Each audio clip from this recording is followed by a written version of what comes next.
오직 믿음, 오직 은혜, 오직 성경. 우리 서로 인사하면서 그의 나라를 구하여 모든 일에 더함받자. 할렐루야. 오늘 에베소서 1장 11절에서 14절의 말씀, 하나님의 말씀의 제목은 그 안에서 예정을 입어 기업이 된 사람들, 그 안에서 예수님 안에서 예정이 되어 기업이 된 사람들, 예수님 안에서 예정을 입어 기업이 된 사람들이라는 제목을 가지고 우리 4월 월사 하나님 주신 에베소서 1장 11절에 14절에 말씀을 전하도록 하겠습니다. 첫째는 예정을 입었다는 겁니다. 예정이라는 것은 하나님의 그의 뜻의 결정대로 계획을 따라 된 그 놀라운 하나님의 그 뜻을 입었다. 계획된 그 뜻을 입었다. 마치 옷을 입은 것처럼 인생을 입었다 하는 거예요. 그의 인생이 주어졌다. 하나님의 뜻의 인생이 주어졌다. 어떤 인생의 뜻이 주어졌을까? 근데 그 인생이 모든 일에 연결되어 있다. 모든 일에. 우리의 일생의 삶 전체에 그의 뜻과 무관한 일은 없다. 모든 일과 사역, 우리의 모든 삶이 그의 뜻의 계획에 따라서 주어졌다. 근데 그 주어진 것이 다 정해진 그 예정을 입었다. 마치 옷을 입히운 것처럼 우리의 일생의 모든 일이 우리에게 입히어졌다 하는 거예요. 그 입히어진 그 사람. 근데 어떤 인생이 입히어졌나? 예수님 안에서 기업이 되는 그런 일생의 옷이 입히어졌다 하는 겁니다. 그러니까 얼마나 놀랍습니까? 하나님의 기업의 일생의 옷이 입혀졌다. 이것을 그 구약의 아브라함의 말씀으로 하면은 복의 근원이 된 사람의 일생으로 입혀졌다. 그런 이야기입니다.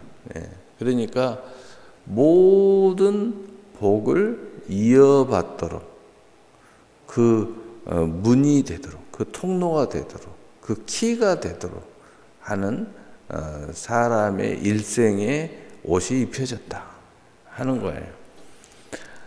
왜 옷으로 표현해놨냐면은 이 하나님의 놀라운 이 결정대로 예정을 입은 이것이 옷을 우리가 잘 입으면 멋진 사람이 돼요.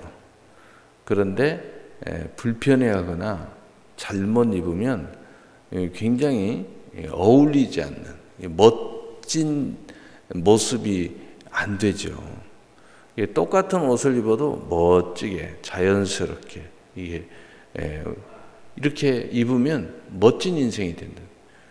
똑같은 상황 일생을 살아도 누리는 사람이 있고 또 그것이 순종되어지는 사람이 있고 또 그것이 복종되어지는 사람이 있고 근데 그것이 억지의 인생이 있고 자원의 인생이 있어요.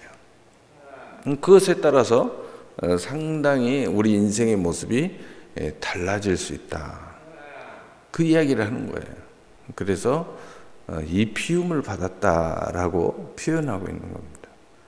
12절에 이는 우리가 그리스도 안에서 전부터 바라던 그 영광의 찬송이 되게 하려 하심이라.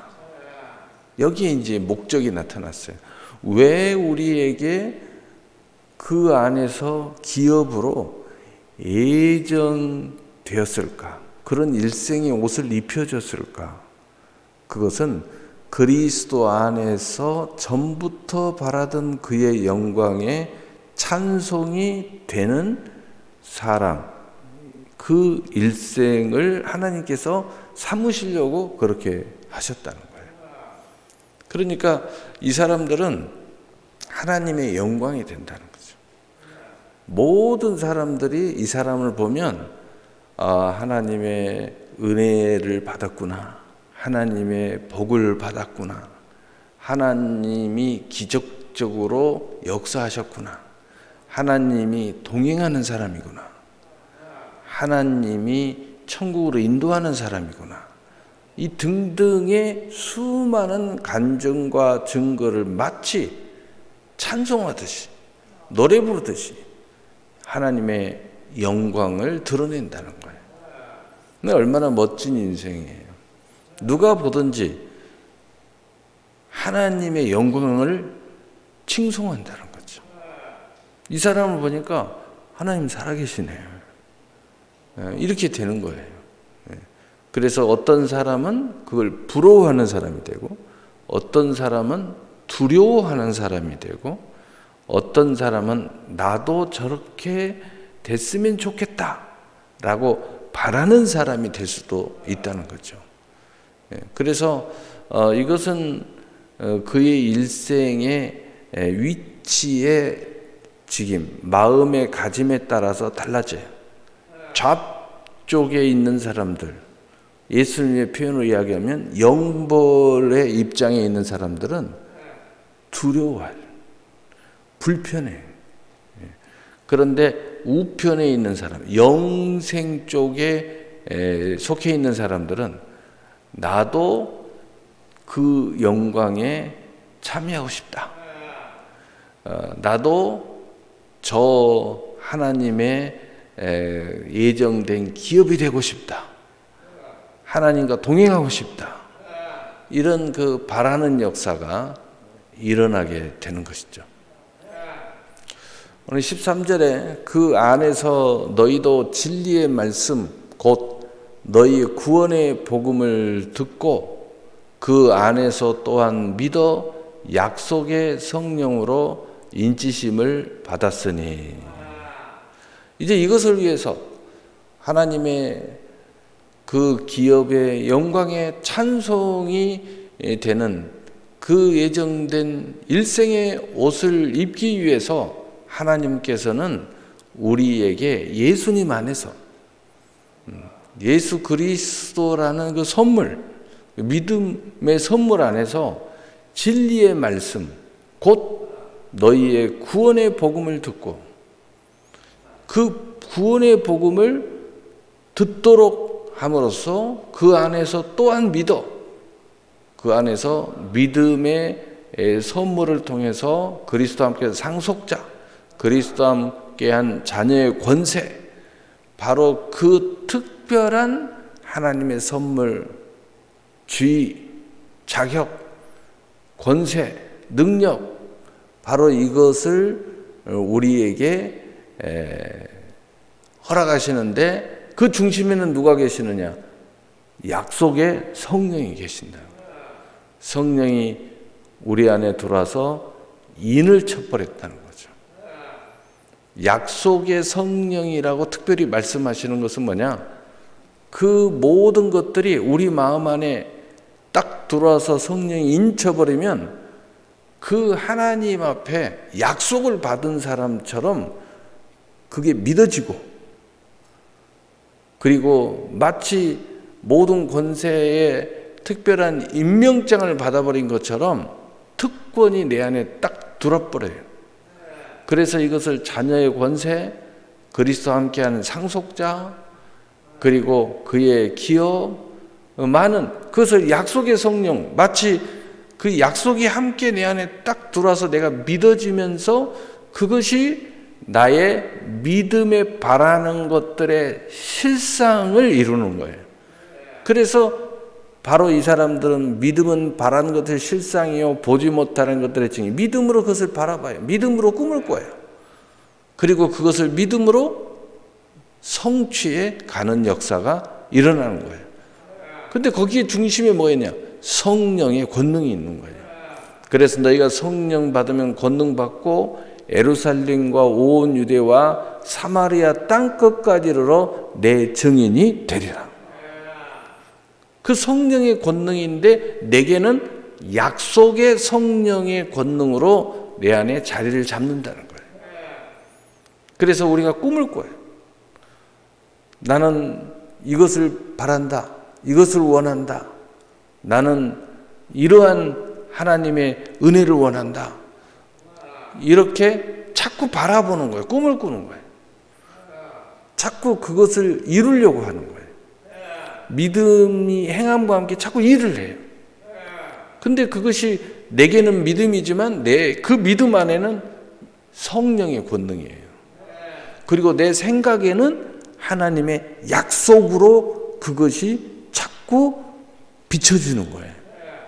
근데 이 약속이라는 것은 나 혼자 꿈꾸는 게 아니고 하나님이 내게 주어졌다. 마치 이것이 사명감처럼 느껴지는 거예요. 내가 이렇게 나는 살아야 되겠다는 의지가 불타는 거예요.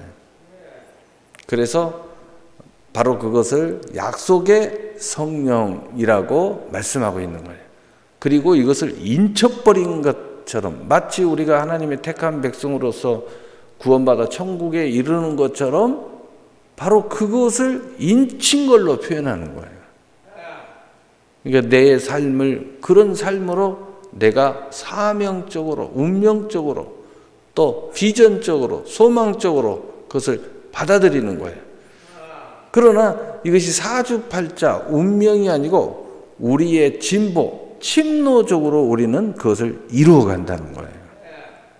그래서 그 사람이 30배, 60배, 100배 마치 이런 것처럼 우리가 자꾸 천국을 침노해 가는 거죠. 14절에 이는 우리의 기업의 보증이 되사 그 얻으신 것을 속량하시고 그의 영광을 찬송하게 하려 하심이라. 다시 그 영광의 찬송인데 거기에 하나를 더 붙였어요. 우리의 기업이 보증이 되사 그 얻으신 것을 속량하시고 그의 영광을 찬송하게 하려 하십니다. 그 영광을 찬송하는데 우리에게 기업의 모든 것들을 이루시고 그것을 드러내시는데 그 중심에는 예수 그리스도의 십자가의 대속의 은혜에 대하여 드러내려고 그렇게 하셨다는 거예요. 그래서 우리가 하나님의 그 놀라운 기업이 되고 또 꿈이 되고 비전이 되어서 그 하나님의 영광을 드러냈는데 우리가 그것을 위해서 하나님의 말씀, 구원의 복음을 붙잡고 믿음으로써 내 안에 있는 성령의 권능으로 말미암아 그 꿈과 비전의 실상과 증거를 구체화하면서 이루어간다는 거죠.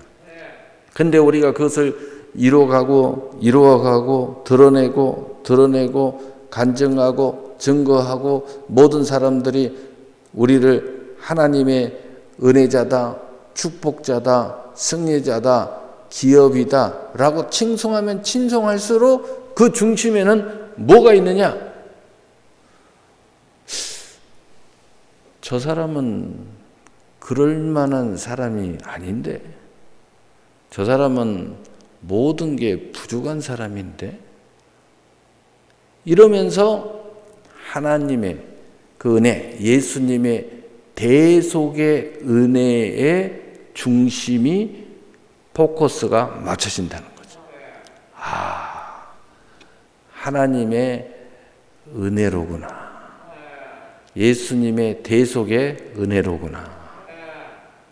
하나님의 은혜 위의 은혜로 저렇게 저 사람이 되었구나. 이렇게 된다는 겁니다. 때로는 그 중심에는 뭐가 있어요? 죄가 있다는 거예요. 죄 때문에 될 수 없다는 거죠. 연약함 때문에 될 수 없다는 거죠. 부족함 때문에 될 수 없다는 거예요. 미련함 때문에 될 수 없다는 거예요. 어리석음 때문에 될 수 없다는 거죠. 배경이 없다는 거예요. 지식도 지혜도 부족한 사람이라는 거예요. 그런데 하나님의 영광의 찬송이 되고 있어요. 그 중심에는 예수님의 대속이 있었다는 거예요. 그래서 부족한데도 불구하고 하나님의 영광에 찬송이 되고, 그리고 그 사람이 하나님의 놀라운 기업으로 이 피움을 받았다는 놀라운 사실을 모든 사람들이 보게 되고 칭송하게 된다는 거죠. 그렇다면 우리가 그 안에서 기업이 되어서 이렇게 되는 그 핵심에는 뭐냐? 예수님의 대속의 은혜를 알고 있는 사람이죠. 은혜를 구하는 사람이라는 거예요. 그리고 그 마음의 중심에는 믿음이 자리 잡고 있고, 그 믿음 안의 중심에는 약속의 성령의 인침, 성령의 소욕을 쫓는 모습을 가지고 있는 사람들이라는 거예요. 그래서 이 사람들은 늘 온유하고 겸손할 수밖에 없어요. 그래서 철저하게 하나님의 은혜를 의지하고, 그리고 성령의 소욕을 쫓고, 진리의 말씀, 구원의 말씀을 꽉 붙잡고 믿음으로 그 꿈과 비전을 이루어가는 사람들이라는 거죠. 그래서 여러분, 이 사람들의 모습이 어떻게 돼요? 교만할까요? 교만하지 않죠. 늘 겸손하죠. 늘 자기를 자랑할까요? 그렇지 않죠. 이 사람들은 예수님의 대속의 은총을 칭송하고 성령의 권능을 철저히 의지하죠. 그리고 하나님께 영광의 찬송을 돌리는 거죠. 그래서 예배자인 거예요. 그래서 예수님께서 나는 온유하고 겸손하니 이 멍에를 메고 내게 배워라. 너희가 나를 쫓으려거든 자기를 부인하고 제 십자가를 지고 나를 쫓을 것이니라 라고 말씀하고 있는 것입니다. 그래서 오늘 4월 월삭 예배의 하나님의 은혜의 말씀은 바로 그 안에서 예정을 입은 이 기업이 된 사람들, 바로 이 사람들은 오늘 예수님의 십자가의 대속의 은혜의 중심을 가지고 있는 사람들, 은혜자라는 거죠. 그리고 모든 성취와 하나님의 선물이 성령의 소욕, 그리고 하나님의 그 뜻, 큰 창세전부터 계획한 그 하나님의 뜻을 우리의 일생에 입은 은혜자이라는 거죠. 그래서 그 약속이 내 안에 들어와 있어서 그것을 바라보고 그 꿈을 바라보고 앞으로 가는 거예요. 그래서 아브라함이 갈 바를 알지 못하고 하나님의 약속을 의지하고 믿음으로써 그 가나안 땅에 나아간 것처럼 오늘 우리도 그러한 모습을 가지고 있다는 거죠. 그래서 우리는 세상 사람하고 다른 게 뭐냐? 이게 내 지혜에 있는 것이 아니라는 거죠. 내 능력에 있는 것이 아니라는 거예요. 내 배경에 있는 것이 아니라는 거예요. 오로지 예수님의 대속의 은총으로부터 내가 시작됐다는 거죠. 그 대속의 은총은 바로 내 안에서 성령의 그 인침으로 말미암아 내가 복음의 말씀, 진리의 말씀을, 구원의 말씀을 듣고 이제 그것이 시작됐다는 거죠. 그리고 내가 하나님을 쳐다보는 사람이 됐는데, 하나님께 예배드리는 사람이 됐는데, 하나님 앞에 겸손한 사람이 됐는데, 그 하나님을 칭송하고 그 하나님을 경외하다 보니까, 자세히 들여다보니까 이 놀라운 게 어느 날 갑자기 내게 임한 게 아니고 창세전에 그 기쁘신 뜻에 따라 결정하셔서 그 하나님께서 계획하시고 그 예정하신 그 기업이 오래전 창세전에 이미 하나님께서 예정하심으로써 내게 이러한 일생의 옷을 입혀 주셨다는 거예요. 그러니까 우리가 이러한 그 신앙을 갖게 되면 우리는 어떤 상황이 돼도 평안할 수 있어요. 담대할 수 있어요. 그것은 뭐냐? 이미 이 모든 것들이 하나님의 손에 달려 있다는 거죠. 그것을 우리는 알고 있고 믿고 있고 또 그것을 바라보는 거예요. 그러니까 우리는 평안할 수 있습니다. 우리는 어떤 상황이 돼도 담대할 수 있어요. 어떤 상황이 돼도 천국을 침노할 수 있어요. 이 모든 것이 하나님의 은혜이기 때문이에요. 여러분, 사울 한달은 바로 저와 여러분이 그 하나님의 놀라운 기업으로 예정받은 놀라운 일생을 살아가는 사람인 것을 믿음으로 고백하시고 선포하시고 또 성취하시는 여러분이 되시기를 예수님의 이름으로 축복합니다. 우리 찬송 드리겠습니다. 우리 325장